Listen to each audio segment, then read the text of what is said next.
In 2018, Gina Haspel became the first ever female director of the CIA. When she quickly named women to run the top 3 directorates of the agency, it was a watershed moment for an organization that had long been a notorious old boys club. Women like my next guest helped break that glass ceiling at headquarters in Langley and its stations around the world. Jonna Mendez got her start at the CIA because her then fiancé worked there. The only job she was offered was in the typing pool. The agency's outdated rules and customs tried to keep her there. But 20-some years later, after a series of extraordinary adventures in the spy trade overseas, Jonna was named the agency's chief of disguise. She tells her extraordinary story in a new book, In True Face, A Woman's Life in the CIA Unmasked.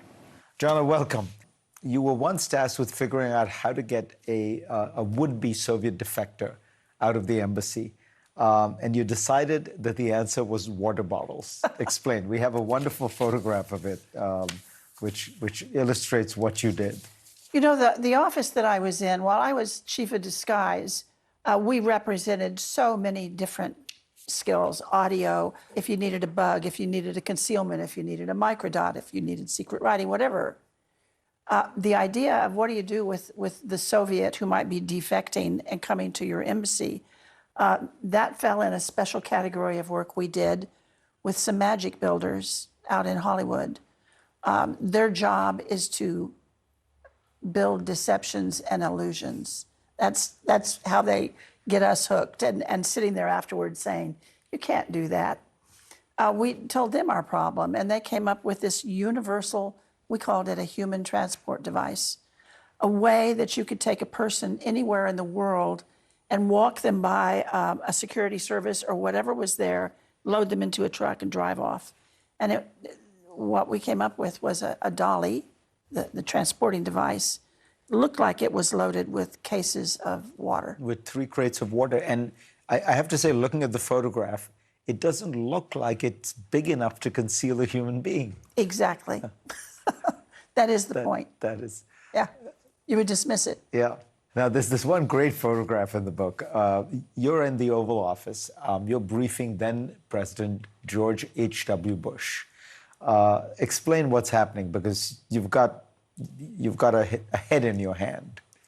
It had taken us 10 years, maybe a little more, to create an animated mask, a mask that I could sit here with you right now with one on. We could have this interview. And the lips would be moving, everything would be... Everything would be moving. You would not know I was wearing a mask.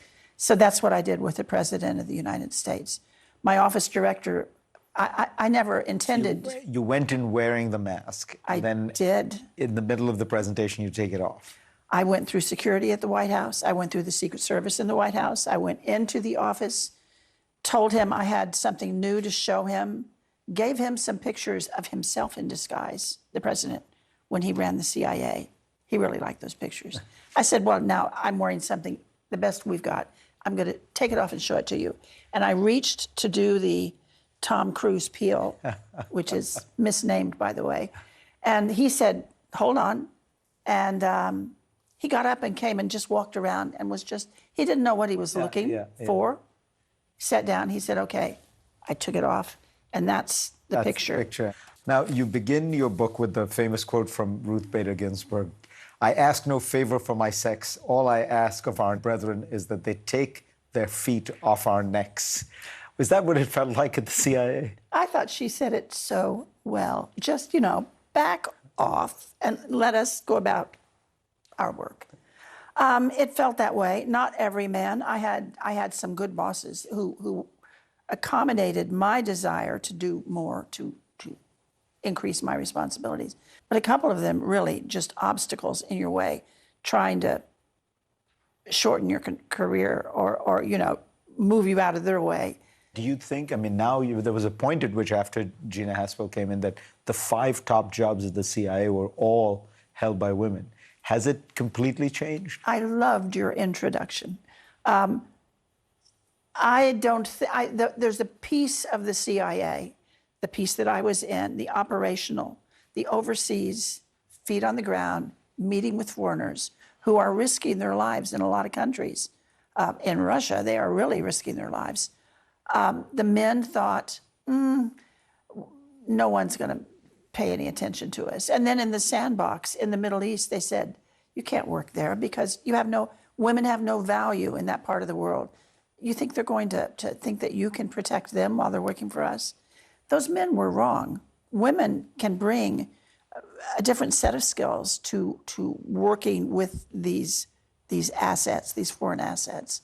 I think we've proven again and again that we can do that job as well as the men can, sometimes better.